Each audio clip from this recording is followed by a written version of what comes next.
네, 오늘 그 주제는 풀꽃 관련입니다. 풀꽃을 우리 이해하는 그 부분인데, 여기에 그 제목은 야생화 쪽을 가지고 나왔습니다. 풀꽃 중심으로 야생화가 주로 풀꽃이기 때문에 그 야생화 중심으로 해서 여러분들과 만나는 시간을 갖겠습니다. 예, 저는 송홍선입니다. 네, 야생화, 그 산이나 들에서 저절로 자라는 관속 식물이다. 자, 여기에서 여러분들이 조금 어려운 용어가 나왔죠. 관속 식물이라고 하는 용어가 나왔습니다.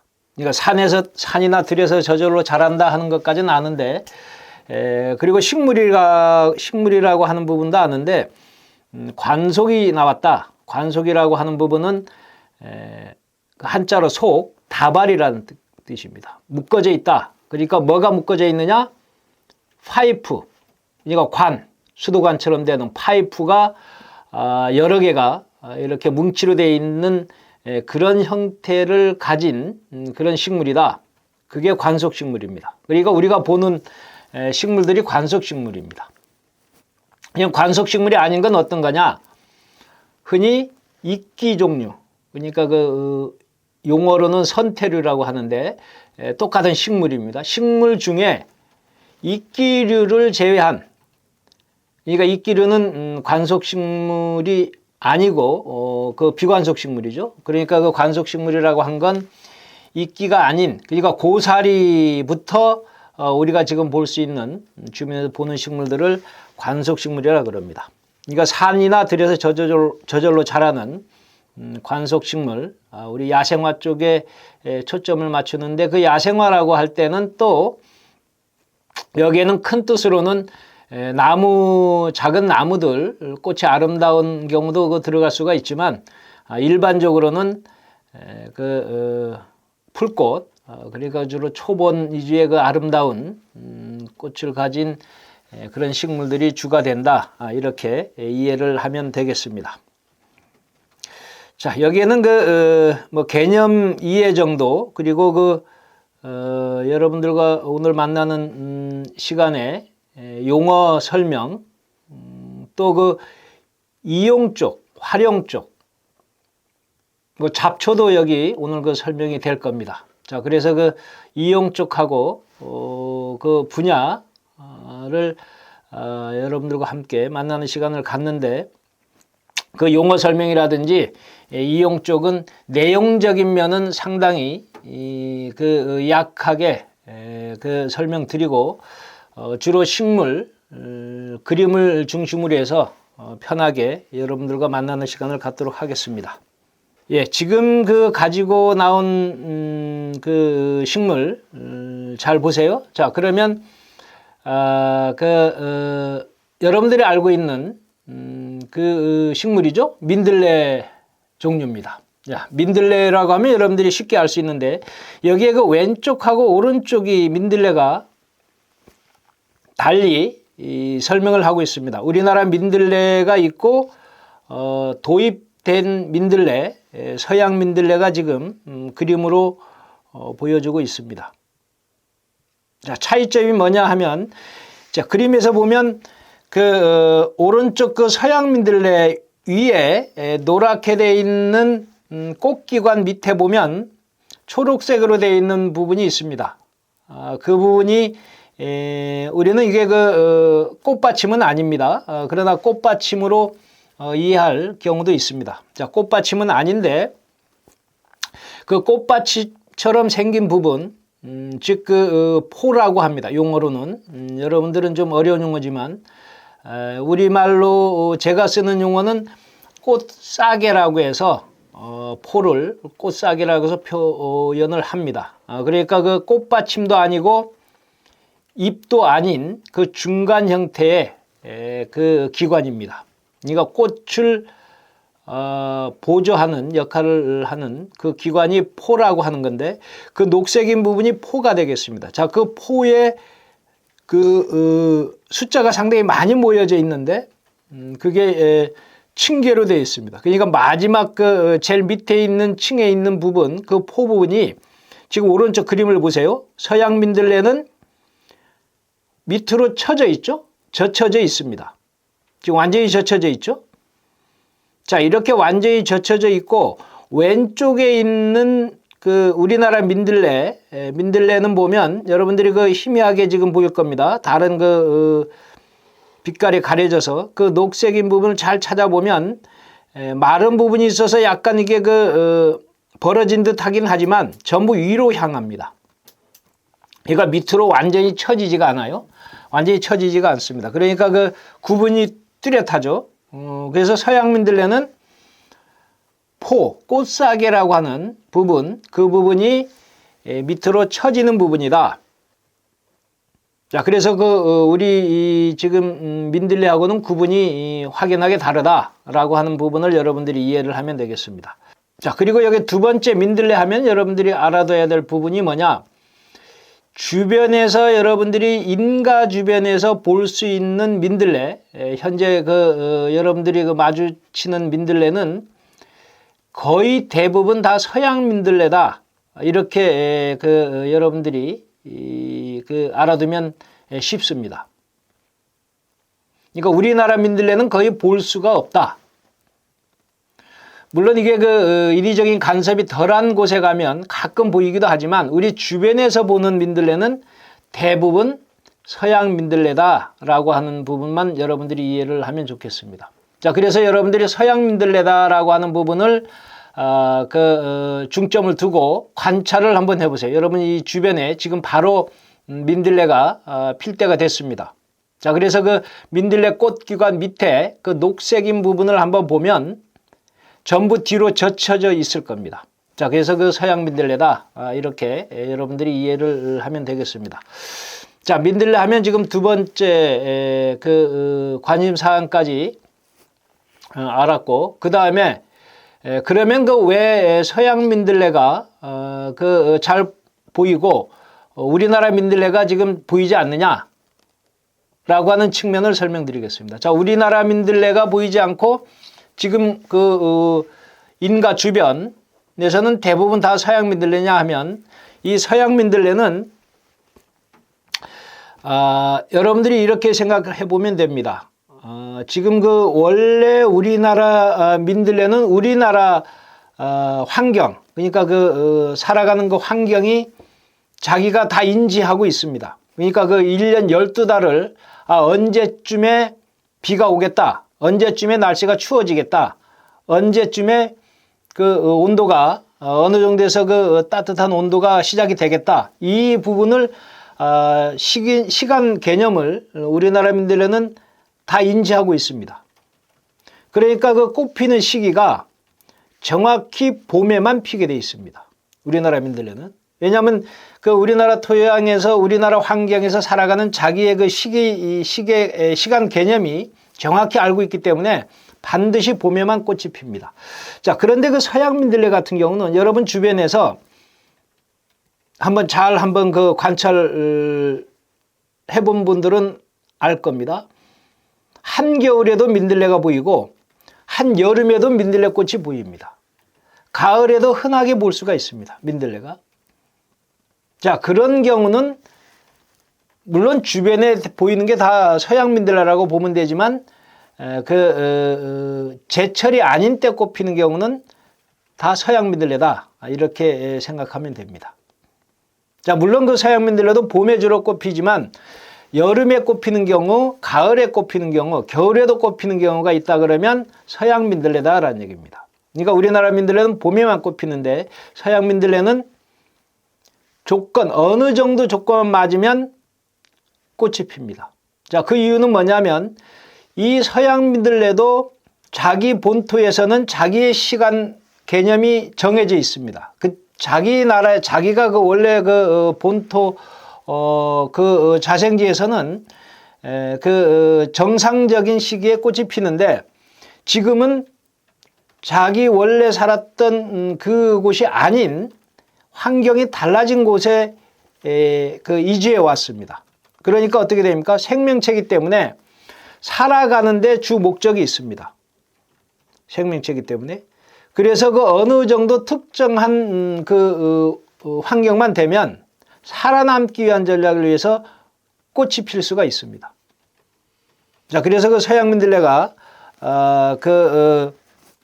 많은 이유 중에 하나가 될 수도 있고, 꽃이 핀다는 건 뭡니까? 번식력이 왕성할 수가 있다. 그러니까 꽃이 피면 이게 그 꽃이라고 하는 건 생식기관이기 때문에 열매를 만들고 또 번식력이 왕성할 수가 있다. 그리고 또 하나 참고적으로 알아둘 그 사항이 있다면, 그 우리나라 민들레는 꽃가루바디를 다른 꽃가루바디를 합니다. 이거 타가수분이라고 해서 다른 꽃가루바디를 해요. 자기 꽃에서 수배우자도 있는데 그걸 받지를 않고 다른 꽃에 있는 수배우자를 받습니다. 다른 꽃가루바디를 해요. 그런데 서양 민들레는 자기 꽃에 있는 그 수배우자를 받습니다. 그러니까 자가수분을 합니다. 그러니까 제 꽃가루바디를 해요. 그 서양 민들레는. 그러니까 우리 민들레에 비해서 생식기관 형성이 더 유리한 조건도 있죠. 자, 그래서 서양 민들레는 그 번식력도 왕성하고 살아남기 위한 그러니까 환경이 좋지 않은 거, 그러니까 우리가 주변에 인가 주변에 많다라고 한 건 인위적인 간섭이 가 있다는 얘기죠. 우리 그 주변은. 그러니까 척박한 땅이라든지 아무 곳에서도 살아남기 위해서 조건이 다른 곳에 왔기 때문에 자기 우리나라 민들레처럼 정확한 그 조건에서 꽃이 피고 하는 그 경우가 아니라도 아무렇게나 꽃이 피고 아무렇게나 당분간 안정될 때까지 번식이 가능하다. 그래서 많이 보이는 경우다라고 여러분들이 이해를 하면 좋겠습니다. 자, 민들레 여기까지 하고, 자, 그 다음에는 여러분들이 알고 있는 창포가 되겠습니다. 자, 창포하면 우선 생각나는 것이 뭐냐? 머리 감는다. 단오날 머리 감는 그 경우를 생각할 겁니다. 우리 예전 4대 명절이 하나였죠. 그 단오날에 풍속 중에 여러 풍속이 있습니다. 식물과 관련된 풍속이 상당히 많은데 그 중에 하나가 머리 감는 경우인데, 어느 식물로 머리 감느냐? 창포로 머리 감는다라고 하는 정도까지는 여러분들이 알고 있을 겁니다. 자, 그러면 창포가 그러면 어떤 식물이냐? 라고 하는데 우리가 알아둘 필요가 있습니다. 자, 창포라고 하면 여러분들이 쉽게 접할 수 있는 창포는 여기 지금 슬라이드에 볼 수 있는 보라색 계통의 꽃창포가 있고, 그 다음에 노란색 계통의 화려하게 보이는 꽃이죠. 노란 꽃창포가 있습니다. 자, 창포라 그러면 지금 이런 종류를 주 식물로 알고 있습니다. 일반인들은 그렇다는 얘기입니다. 자, 그러면 우리가 머리 감는 창포는 그러면 여기 꽃창포 아니면 노란 꽃창포라고 하는 종류냐? 그렇지는 않습니다. 이 꽃창포라든지 노란 꽃창포는 우리 단오날 머리 감는 창포가 아닙니다. 자, 오늘 여러분 수강하시는 우리 여러 수강 선생님들께서 꼭 알아둬야 될 부분이 되겠습니다. 자, 그러면 머리 감는 창포는 어떤 거냐? 자, 꽃이 자잘하게 보이는 지금 화면에서 보는 오른쪽에 지금 꽃이 활짝 핀 상태입니다. 그러니까 노랗게 보이고 있죠? 가루처럼 보이는 게 묻혀 있죠? 그 가루처럼 보이는 게 꽃가루죠? 꽃가루가 지금 한창 나와 있는 상태입니다. 자, 그래서 꽃이 피어 있는 그 상태가 화려하지가 않죠? 우리가 시각적으로 봤을 때. 자, 이런 종류의 창포입니다. 자, 그러니까 이 창포는 집단으로 얘기할 때 천남성과라고 해서 하나의 묶음으로 얘기할 때입니다. 큰 그 범위에서 묶음으로 얘기할 때 우리가 그 머리 감는 창포는 지금 현재 그 천남성과에 속하는 그런 그 식물로 우리가 그 구분하고 있고, 이 꽃창포하고 노란 꽃창포는 아이리스, 그러니까 아이리스, 영어도 아이리스고 속명도 아이리스입니다. 뭡니까? 붓꽃 종류죠. 그러니까 붓꽃과, 그러니까 붓꽃 종류의 집단들의 그 소속된 식물이 꽃창포고 노란 꽃창포다. 자, 이렇게 이해를 하면 됩니다. 자, 그러니까 왜 그러면 머리 감는 데 쓰지 않는 꽃창포고 노란 꽃창포 이름이 창포가 들어갔느냐? 자, 왜 들어갔느냐 하면 잎을 보면 창포의 잎하고 머리 감는 창포의 잎하고 일반 꽃창포고 노란 꽃창포의 잎 모양이 비슷합니다. 그러니까 우리가 줄꼬리라고 해서 선형 억새처럼 길게 이렇게 늘어뜨리는 이런 그 모양이죠. 자, 그 모양이 거의 비슷합니다. 자, 그런데 일반 우리 머리 감는 창포는 뭐가 다르느냐?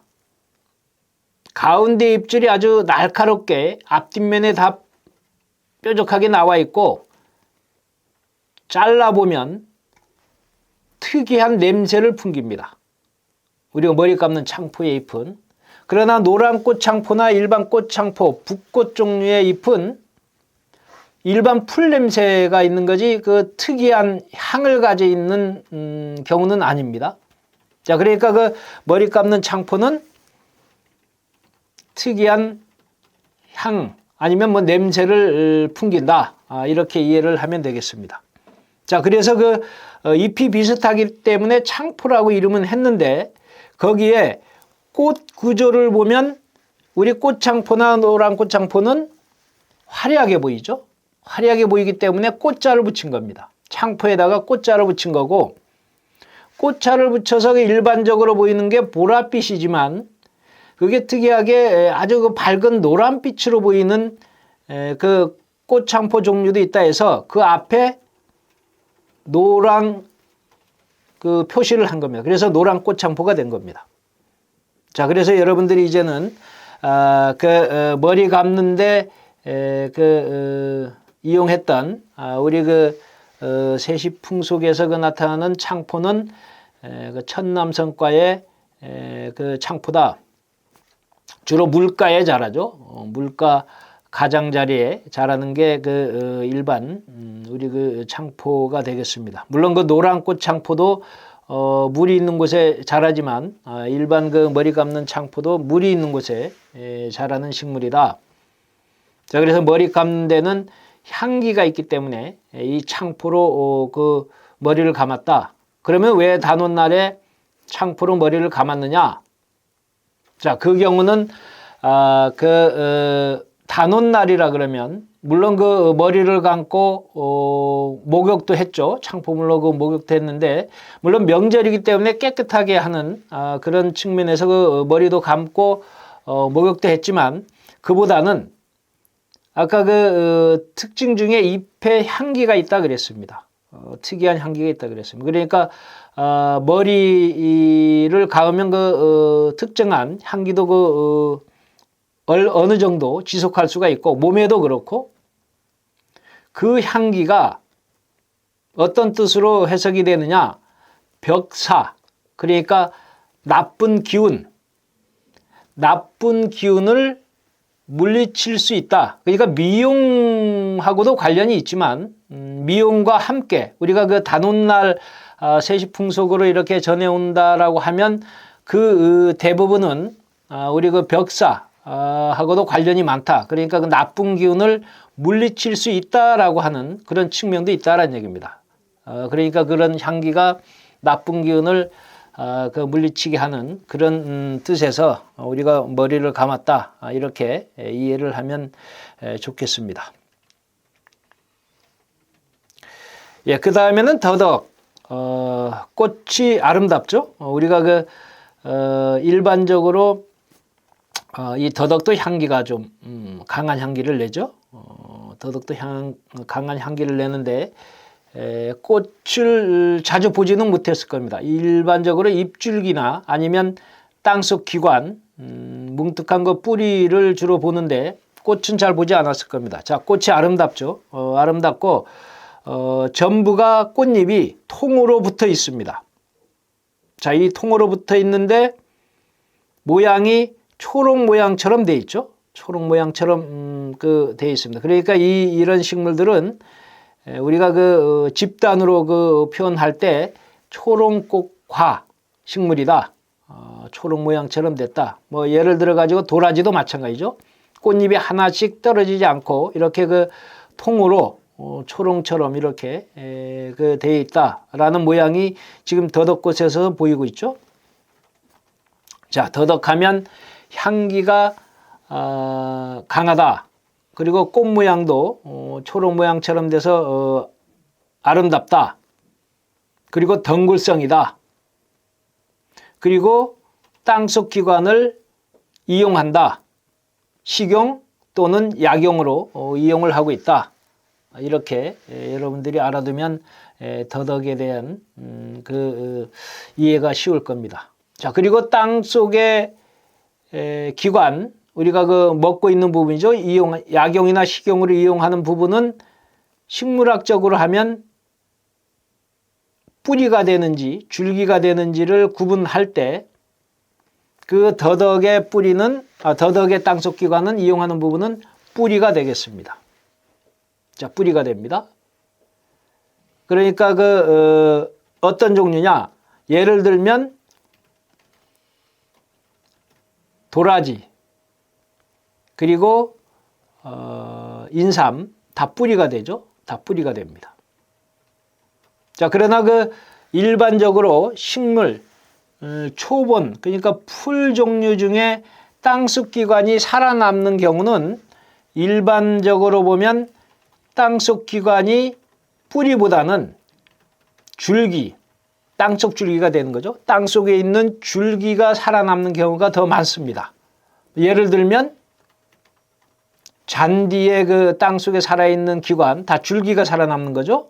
뿌리가 살아남기도 하지만 줄기가 살아남는 거고 쑥, 갈대, 억새, 우리가 주변에 볼 수 있는 초본 풀 종류의 밑에 지상부는 죽게 되니까 지상부는 땅 위 부분은 죽기 때문에 땅 속에 살아남는다라고 할 때는 그 기관이 우리는 흔히 다 뿌리라고 설명을 하고 있고 그렇게 알고 있죠. 그러나 비율적으로 보면 줄기가 살아남는 게 더 많습니다. 둥글레라든지 다 줄기가 살아남는 거죠. 땅 속에 있는 줄기가 살아남는 경우입니다. 자, 이 부분은 조금 어려운 부분이지만 알아둘 필요가 있습니다. 감자하고 고구마 설명을 할 때 다시 이게 나오게 되면 그때 설명을 또 드리도록 하겠습니다. 자, 뿌리가 살아남는다. 뿌리가 굵어진다. 여기서 한 가지만 시간이 가더라도 좀 알아두면 여러분들 일상에서 좋을 듯 합니다. 자, 뿌리가 굵어진다 라고 할 때 이 식물은 다년생이 되는 거죠. 왜냐하면 뿌리가 굵어진다라고 하는 건 위에서 잎에서 광합성에 의해서 에너지를 만들었죠. 동화산물, 그러니까 탄수화물을 만들었습니다. 그렇게 만들면 이게 지상부가 죽기 때문에 특정한 부위에 보관을 해야 되죠. 자, 보존을 해야 됩니다. 그 보존을 할 때 땅속 기관에 보존을 하는 거죠. 자, 보존했던 걸 다시 나중에 그 에너지를 가지고 싹을 틔우는데 이용한다라는 얘기입니다. 그러니까 땅속 기관이 굵어진 경우는 열애살이 풀이 되는 거죠. 땅속 기관이 굵어지지 않으면 에너지가 축적이 안 돼 있기 때문에 벼나 보리처럼 가는 수영뿌리로만 되면 그 영양분이 저장, 그러니까 내년에 다시 싹이 나올 때 이용할 수 있는 영양분이 모자라기 때문에 이거는 한 해살이 풀로만 남아 있겠죠. 그러나 굵어진 경우는 영양분이 자기가 봄에 싹이 나올 때 다시 에너지를 이용할 수 있기 때문에 굵어지게 됩니다. 땅속 기관이 굵어지게 되는 거죠. 자, 굵어지는데 특이하게 굵어지는 경우 더덕이나 인삼이나 도라지처럼 특이하게 그 굵어지는, 아주 굵게 굵어지는 경우는 열애살이 풀이지만 영원성은 아닙니다. 한 4, 5년이면 다 썩어버립니다. 땅속 기관이 다 썩게 되어 있습니다. 그러니까 더덕도 썩게 되고 도라지도 썩어요. 4, 5년이면 썩습니다. 인삼도 썩어버리죠. 인삼도 4, 5년 정도 되면 밑에 기관이 다 썩어버립니다. 자, 여러분들이 특이사항입니다. 알 수 있는 부분이 특이사항인데, 뿌리가 굵어진 경우입니다. 그러니까 줄기가 굵어진 경우는 썩지 잘 않습니다. 줄기가 굵어진 경우는 뭐 잔디나 억새, 줄기가 상당히 굵죠. 이거는 잘 썩지 않습니다. 그러나 뿌리가 굵어진 경우는 썩는다. 왜 썩느냐 하면 뿌리는 전체적으로 싹이 나온 부분이 한 부분입니다. 전체를 모두 매년 유지하기 위해서는 힘듭니다. 그러나 줄기는 각각의 마디가 되어 있습니다. 줄기가 땅속 기관의 줄기는 통으로 되어 있는 게 아니고 자기 영역이 다 정해져 있어요. 그러니까 에너지가 모아져 있는 부분이 각각의 연결은 되어 있지만 막으로, 그러니까 마디에서 부분적으로 다 나눠져 있습니다. 자, 그러니까 살아남는데 유리하게 되지만 뿌리는 굵어진 거는 살아남는데 유리하지가 않습니다. 그래서 썩게 되는데, 이런 경우에 우리가 썩지 않는 경우도 가끔 있습니다. 왜냐하면 인삼도 6년근이 있죠. 썩지 않았다는 얘기죠. 4년, 5년 지날 때 썩지 않았다는 얘기죠. 산삼은 또 더 시간이 오래된 경우도 가끔 여러분들이 언론에서 접할 수가 있을 겁니다. 그리고 흔히 우리 일반적으로 볼 때 장생도라지라고 해서 팔뚝만큼만 도라지 뿌리가 술병에 담아져 있는 거 저장해 놓은 경우를 가끔 볼 수가 있습니다. 자, 장생도라지는 10년, 20년 자란 뿌리가 맞습니다. 상당히 굵죠?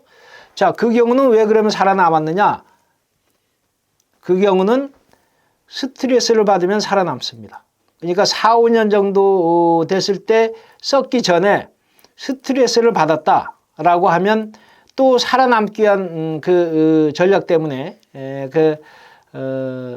살아가게 됩니다. 스트레스는 종류가 상당히 많지만 가장 쉽게 스트레스를 줄 수 있는 경우는 옮겨 심기를 하면 됩니다. 더덕을 4, 5년 돼서 썩기 전에 다른 쪽으로 옮길 때 뿌리털이 없어진다라든지 아니면 옮긴 곳의 무기양분, 토양의 무기양분이 완전히 달라져 버렸다라든지 많고 적고 하는 경우도 있겠죠.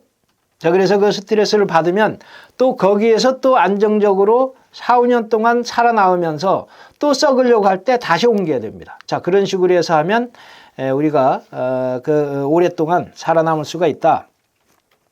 산삼 같은 경우는 자연 조건에서 스트레스를 받는 경우가 되겠죠. 자연 조건에서 스트레스를 받으면서 오랫동안 살아남을 수도 있다. 이렇게 이해를 하면 되겠습니다. 네, 그 다음에는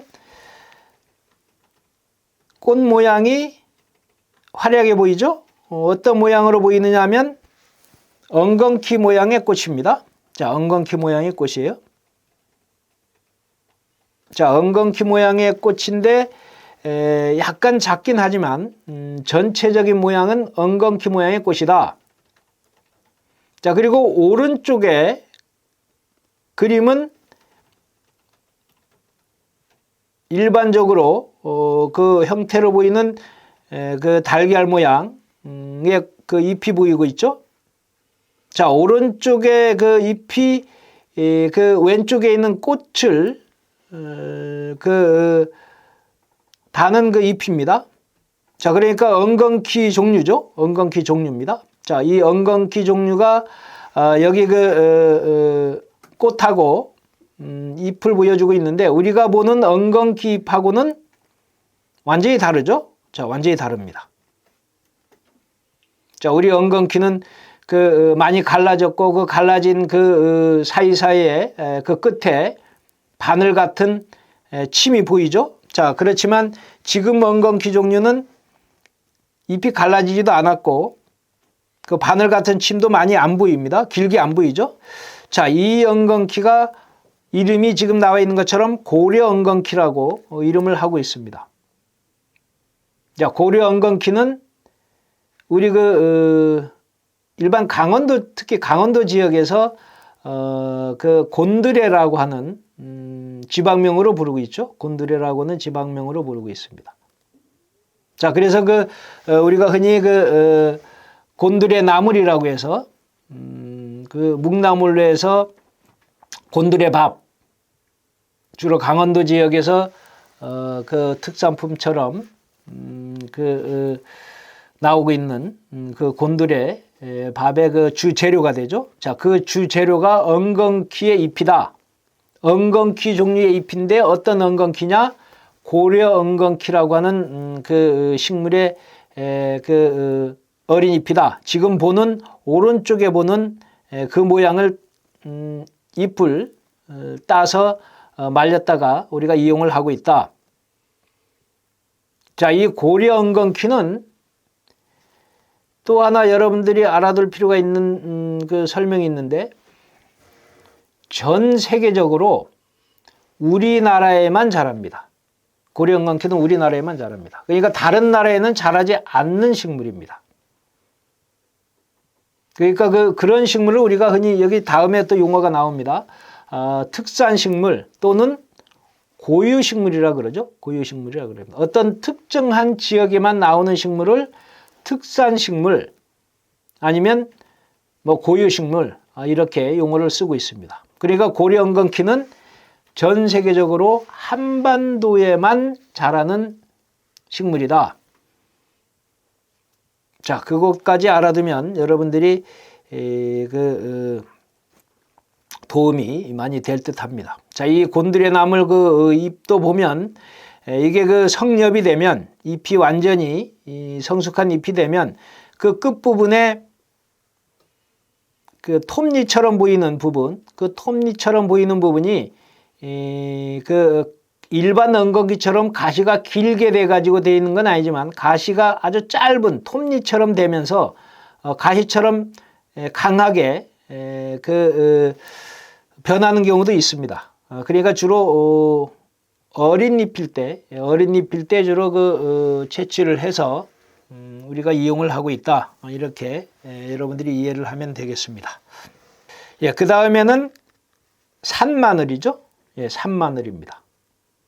우리가 마늘이라 그러면 재배하는 종류를 기본으로 알고 있는데, 자, 이런 산마늘은 우리가 길다란 마늘 형태가 아니고 잎이 상당히 넓죠? 상당히 넓습니다. 넓은 달걀 모양처럼 상당히 넓고 크고 손바닥 모양처럼 넓고 크죠? 손바닥 모양처럼 넓고 큽니다. 자, 이런 마늘이다라는 얘기입니다. 자, 이 마늘이 여러분들이 시중에서 흔히 부르는 나물, 명이나물이라 그러죠. 우리 장아지 담아서 이용하는 나물이 되겠습니다. 자, 이 나물의 잎이 산 마늘이 되겠습니다. 이 산마늘은 우리나라에서 자주 보이는 나물은 아닙니다. 산마늘은 아닙니다. 자, 자주 보이진 않고 특정한 지역에 주로 나오고 있습니다. 지금 우리나라에서 나오는 곳은 주로 울릉도에서, 물론 울릉도의 산마늘을 따로 산마늘의 다른 종으로 보는 견해도 있지만 일반적으로는 산마늘이라고 하면 울릉도산을 주로 얘기를 하고 있습니다. 자, 울릉도에서 보는 산마늘이 있고, 그 다음에는 강원도 지역의 높은 산에서 경북 끝 북위쪽으로, 위도가 높은 경북 위쪽의 높은 산부터 주로 강원도 높은 산에서 간혹 보입니다. 간혹 자주 보이진 않습니다. 자, 그러니까 이 산마늘도 우리나라에서는 특정한 지역에만 우리나라에서는 자라는 나물이 되는 거죠.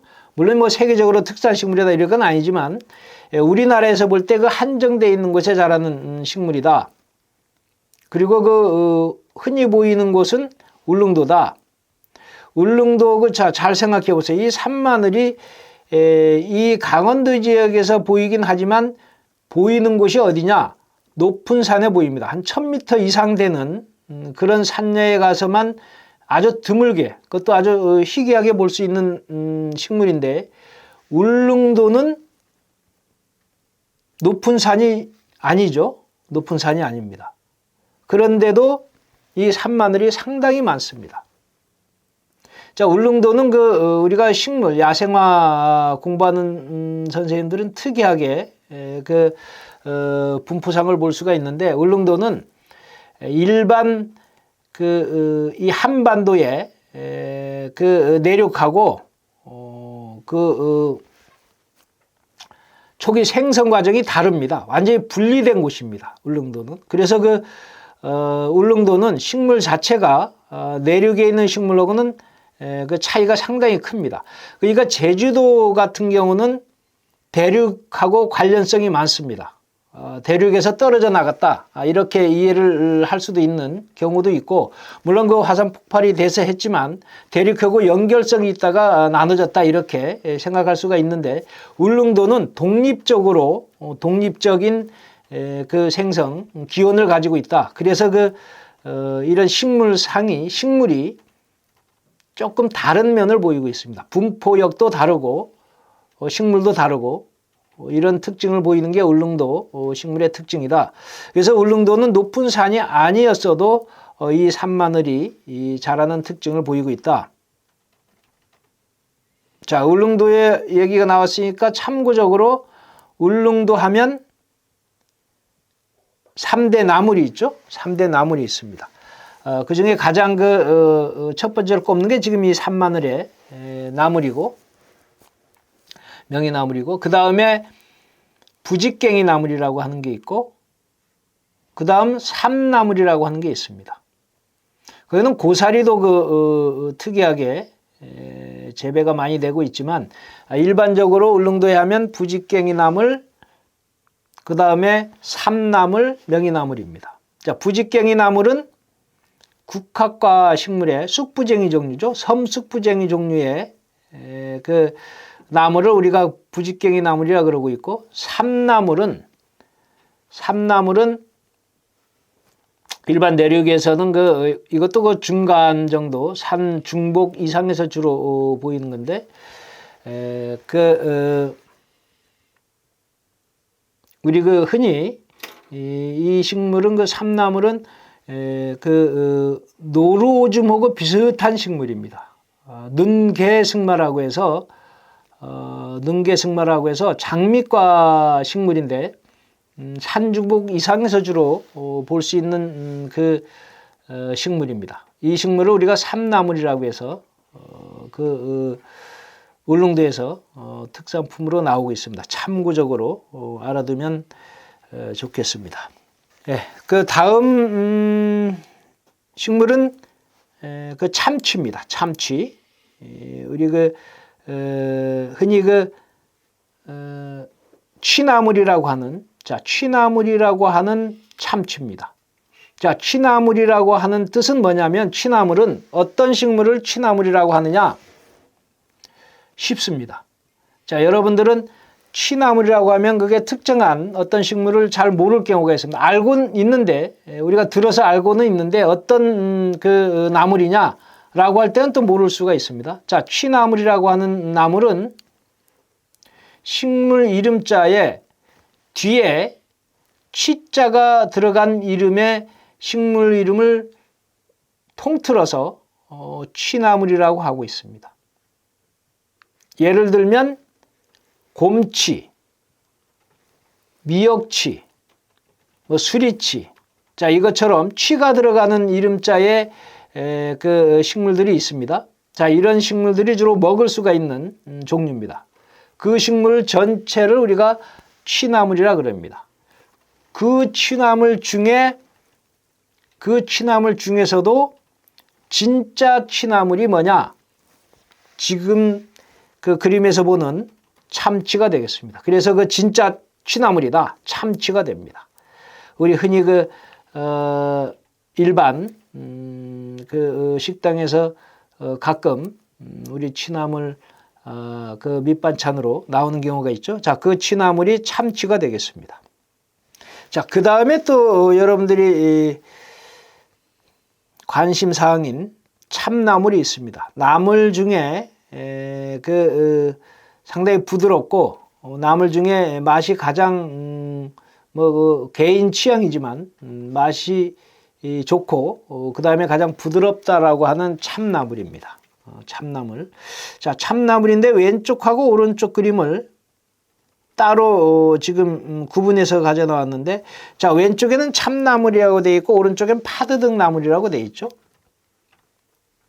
자, 우리가 그 참나물이라고 해서 가끔 먹는 나물은 물론 그 참나물일 수도 있지만 대부분 파드득나물일 경우도 많습니다.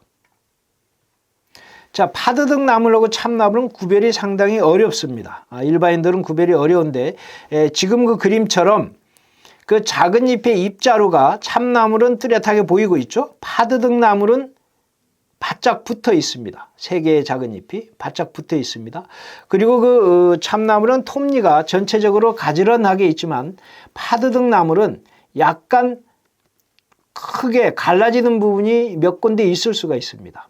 그 작은 잎 하나하나가. 그리고 그 톱니가 참나물처럼 가지런하지가 않습니다. 여기서 그 구분이 되는데 왜 두 가지를 가지고 나왔느냐면 봄철에 채취해서 먹는 거는 참나물일 확률이 많은데 그 이후에 먹는 부분들은 파드득나물일 확률이 많다. 왜 그러냐면 이 참나물은 산 중복 그 나무 밑에